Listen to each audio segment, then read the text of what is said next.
Right, new data has revealed a shocking rise in police prison deployment. Specialist police units were sent into the jails of this country the equivalent of more than twice a day last year. Shocking. It's the National Tactical Response Group, described by some as the prison system's SAS. They were sent into prisons in England and Wales 794 times last year. That's an increase of nearly 40% from the year before. Joining us now, friend of the show, former Prison Governor Vanessa Frake. Vanessa, good morning. You know they write questions sometimes for us, and somebody's written, what's causing this increase in violence? Might it be respectful to suggest that it's a lack of prison officers and a system that's creaking, and that's why prisoner violence has increased so much, and that would lead to these units being sent in? Would that be right or wrong? Good morning, both. Yes, Jeremy, I think you're partway there. It's a long time coming, to be honest. You know, violence has increased in our prisons, both prisoners on prisoner and prisoners on staff.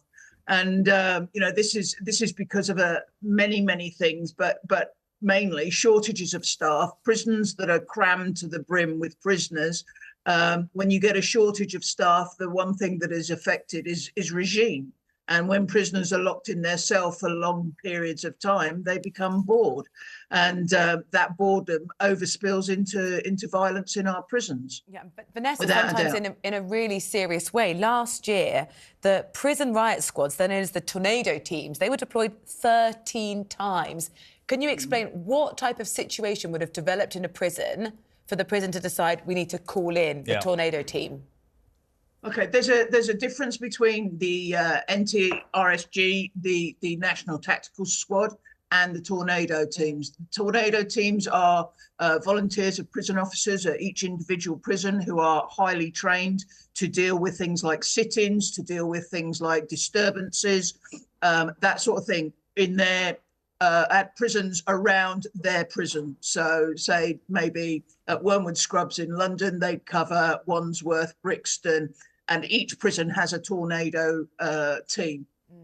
The National Tactical Support Group is a group of about 40 odd staff who are highly trained in both tactical and actual instances in prisons. So it may be hostages, it may be fires, it may be they're required to organise a whole prison search for whatever reason. They also work quite closely with the dog side of things. So if you wanted to have your whole prison searched, you call in the National Tactical Support Group and the National Dogs, and they would organise how to search your whole prison. Vanessa. So it's not just instances of violence, but they can be used for many things, and they have specialised equipment as well.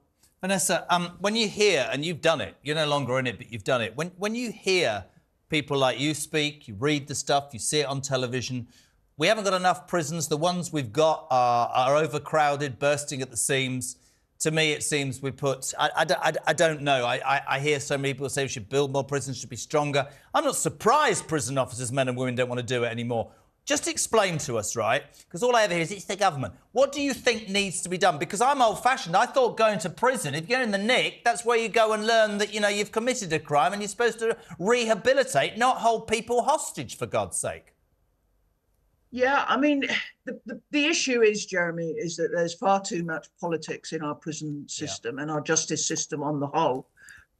To be honest, at the moment, the system is broken and it needs a whole complete revamp. We very much in this country focus on locking prisoners up. We don't focus on rehabilitation for prisoners, which is what prisons are supposed to do. The first thing is they keep people in custody to protect the public. The second thing is it's retribution, i.e. the removement of liberty. And the third thing is to help them address their offending behaviour. But we don't do it like that. We have old, crumbling Victorian prisons that are not fit for purpose, very difficult for staff to work in those instances. We spend far too much money on locking people up for very minor, non-violent crimes, people with mental health issues, foreign nationals that we keep in prison for years sometimes on end without sending them home. So our prisons are full to the brim. And, you know, when you've got a full prison, with very little staff, you're asking for trouble. But the whole system is broken.